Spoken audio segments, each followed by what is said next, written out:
अगला है, थोथे बादर कुआर के, ज्यों रहीम गहरात, धनी पुरुष निर्धन भय, करे पाछली बात।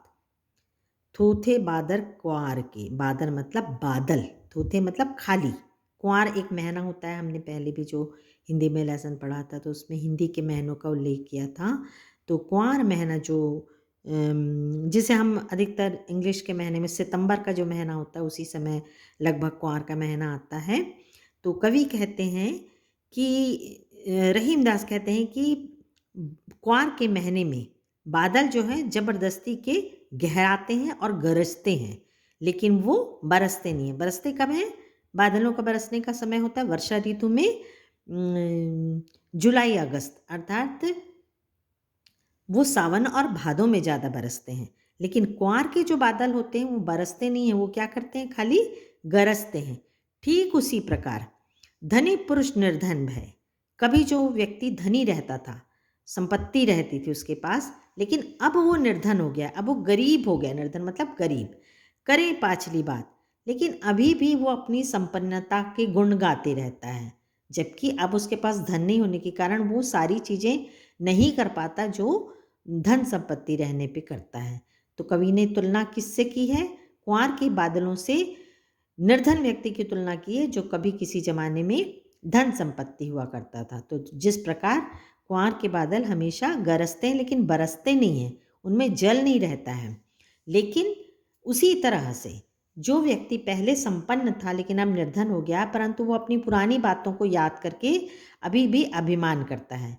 जबकि सावन और भादों के बादल जो होते हैं, यदि गरजते हैं तो वो बरसते भी हैं। क्यों बरसते हैं? क्योंकि उनमें जल रहता है। तो हमें तभी कोई भी बात हमें तब करनी चाहिए जब हम उसे क्रिया रूप में परिणित कर सकें।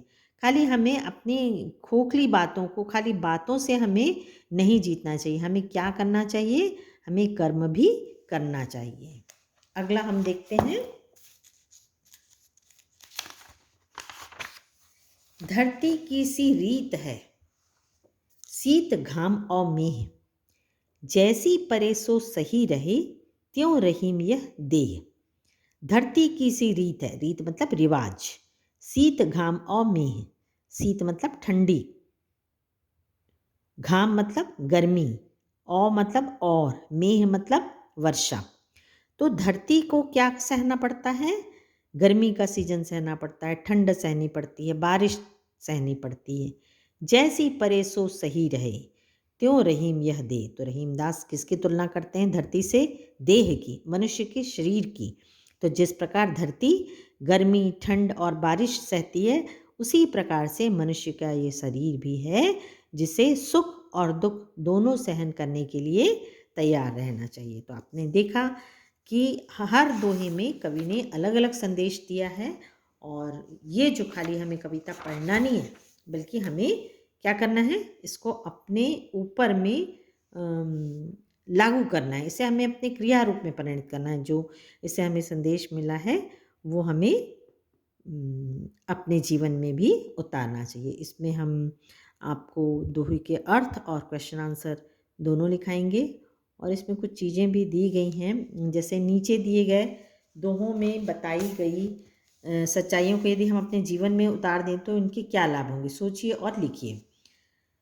तो यदि एक पहला दिया है, तरुवर फल और सच ही सुजान, मतलब जो मैंने आपको अभी समझाया कि पेड़ अपने फल स्वयं नहीं खाते, सरोवर अपना पानी स्वयं नहीं पीता, और उसी प्रकार जो सज्जन मनुष्य होते हैं अपनी धन संपत्ति दूसरों की भलाई के लिए खर्च करते हैं। तो आपको ये बताना है कि यदि इस तरह का काम हम भी करें तो आपको क्या लाभ होगा, ये आपको अपने मन से लिखना है इसमें, कि यदि आप भी दूसरों की भलाई करोगे तो आपको क्या लाभ होगा।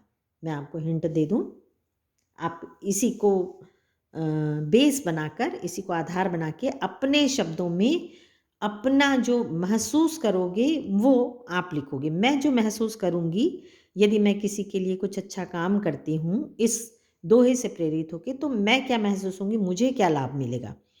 तो सबसे पहला लाभ तो मुझे ये मिलेगा कि मैं अपनी आत्मसंतुष्टि होगी, सेल्फ सेटिस्फैक्शन होगा मेरे को, कि हमें ये अच्छा लगेगा कि हम किसी के काम आएँ।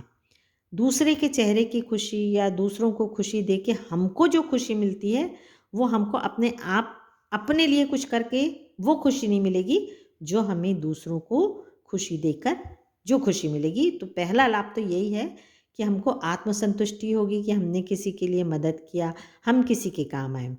और दूसरा लाभ ये होगा कि दूसरे को अम, हमारे द्वारा कोई मदद मिली, उसको उसके जीवन में किसी भी प्रकार की हेल्प मिली, तो आप भी जो महसूस करोगे वो लिखिएगा। और दूसरा है धरती की सी डैश डैश या देह। तो जिस प्रकार धरती हमारी सर्दी, गर्मी और बारिश सहती है, उसी प्रकार से कभी कहते हैं कि मनुष्य के शरीर को भी ये सारी चीज़ें सहन करना चाहिए। तो इससे क्या लाभ होगा?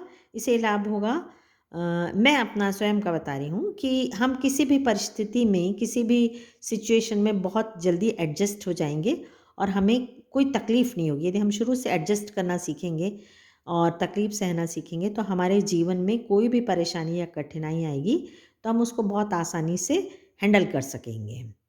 अब ये नीचे दिए हैं कुछ प्रश्न। निम्नलिखित शब्दों के प्रचलित हिंदी रूप लिखिए। परे मतलब होता है पड़े।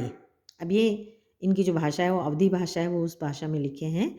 तो विपत्ति, विपत्ति का असली शब्द क्या होता है ये आप लिखेंगे, समझ में आ ही रहा होगा सबको। विपत्ति।